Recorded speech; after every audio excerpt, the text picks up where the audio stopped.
Hey everyone, it's your favorite Dinobot here, and today we got the Doomslayer versus Ghost Rider. Let's begin. So we're going to be using more of a kind of a composite based Ghost Rider for this one. So let's begin. The Doom guy is the perfect soldier. Actually, it was one of Earth's best soldiers, if not the best soldier, and was even given the part where, given a program to where he could fuse with the creator himself.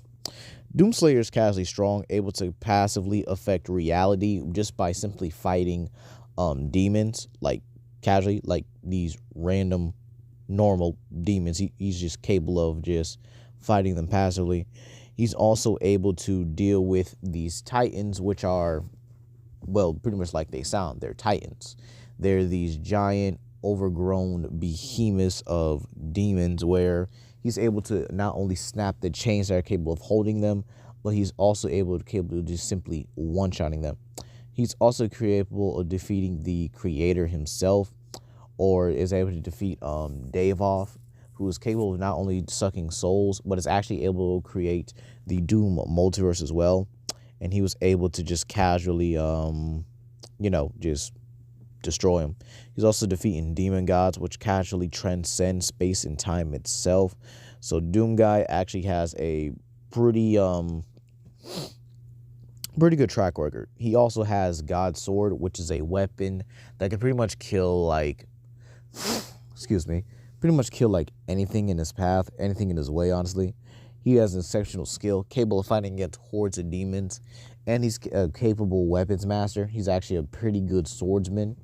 And again, he was one of the best soldiers of his time as well. Now, when it comes to hacks, he has like spatial manipulation, like kind of passively. He's able to pretty much reality warp just a bit.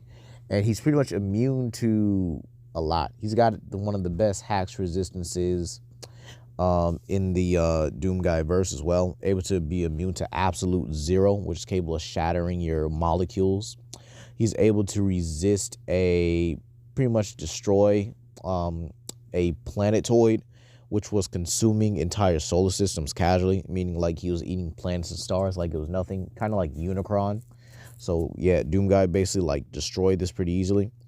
He was also able to destroy I'm trying to think of it. I'm trying to think. Oh, well, yeah, I just can't think of it at the moment, but I know he was able to beat a Titan. It was a very specific Titan that was capable of pretty much just, he was just way above the other ones, and yet Demon Slayer just like casually destroyed him. Also, the fact that he's also able to deal with countless demon hordes, showing he has very great stamina, and being able to use his weapons in coordination with each other, meaning his shotgun and his other weapons would also be able to scale to, well, these demons as well, if not above them. Now, Ghost Riders in general are basically spirits of vengeance, capable of utilizing all forms of weaponry and able to possess anything. Once these guys are on your trail, there's pretty much no stopping them. Ghost Riders are incredibly strong. They're one of the most dangerous beings in the Marvel universe, if not the Marvel multiverse. These guys are capable of one-tapping Thor, even casually able to tank attacks from Thor like nothing. Their power is so strong that it actually overloads Rogue. Keep in mind that Rogue is able to absorb the powers of Hulk, Hyperion, and Thor at the same time.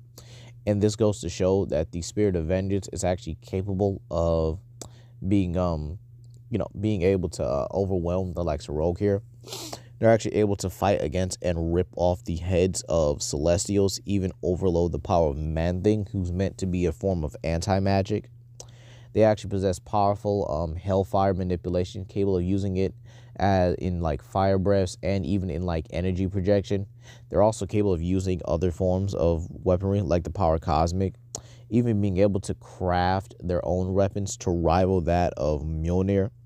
So again, these Ghost Riders are incredibly tough and incredibly strong. They're also incredibly hard to kill. Only God can actually kill them. So again, that's pretty prevalent.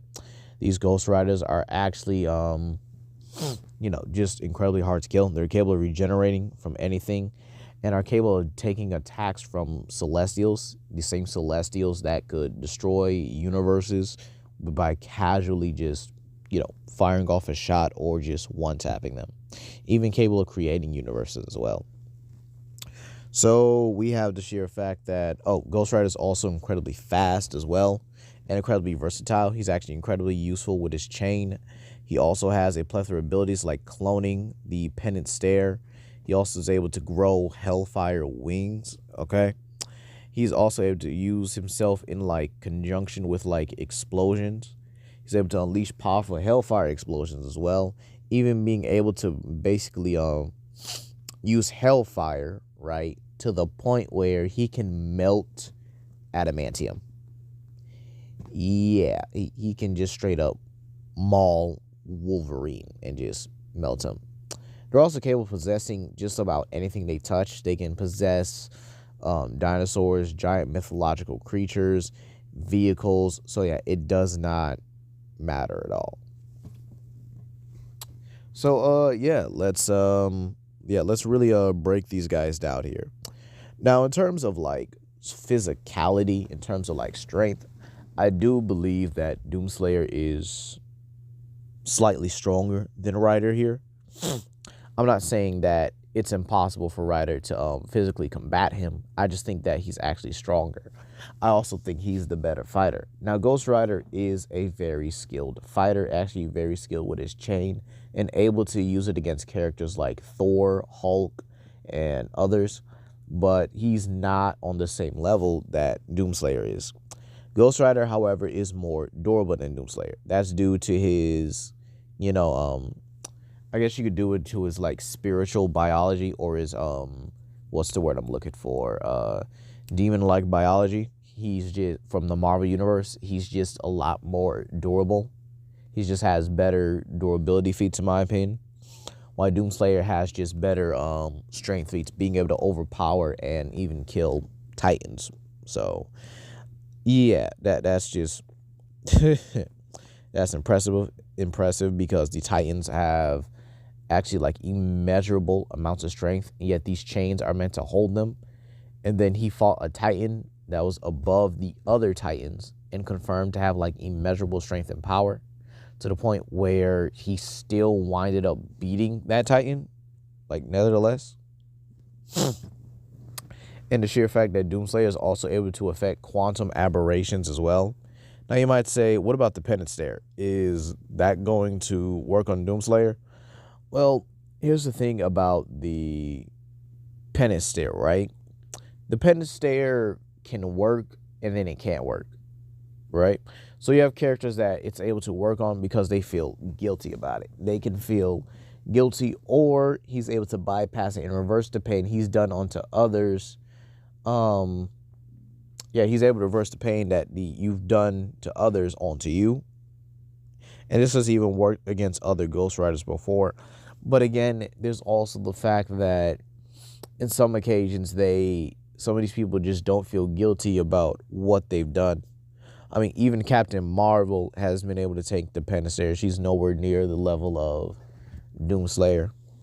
Now, despite how Ghost Rider has been doing over the years, I just don't see it. I don't think... Okay, here's my thing. I think that Doomslayer wins here, but he cannot kill Ghost Rider. You get what I mean?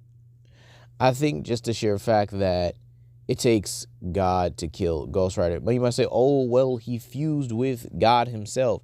I understand that, but it's not to the same degree as God himself being able to kill a Ghost Rider, okay? Because you have characters like Thor, Odin, and even Zeus, who still can't effectively kill Ghost Rider, but he is able to take him out.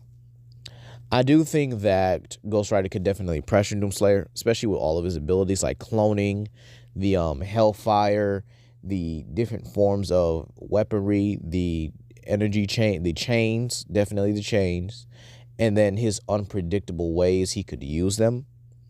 But I just think that Doomslayer has the better track record here. He's stronger. They're both as fast as each other, and he's just the better fighter in general. And I do think that being the better fighter, him being slightly stronger, is going to give him the win here.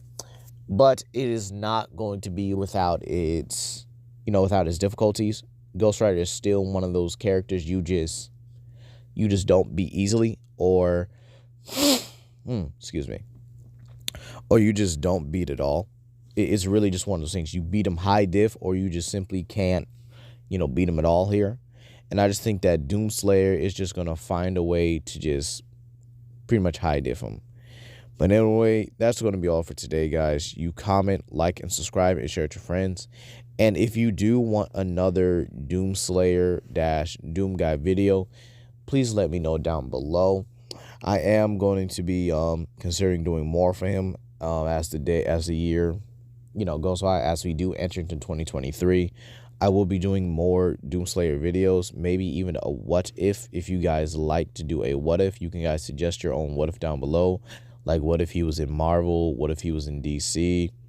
And what if he met a certain character? So, yeah, I just think that Doomslayer in general is actually a pretty cool character. The fact that he's able to beat these certain demon lords that are capable of transcending space and time, and he's able to not only fuse with the creator of the universe, but then go on to beat the exact being Davinoth, who was able to create the Doom multiverse. That is ridiculously impressive. Now, if you guys ask me to do Davinoff versus Mephisto, that would definitely take some time, and I would not be able to rush it. But anyway, I do think that Doomslayer wins due to the sheer fact he's just a better fighter.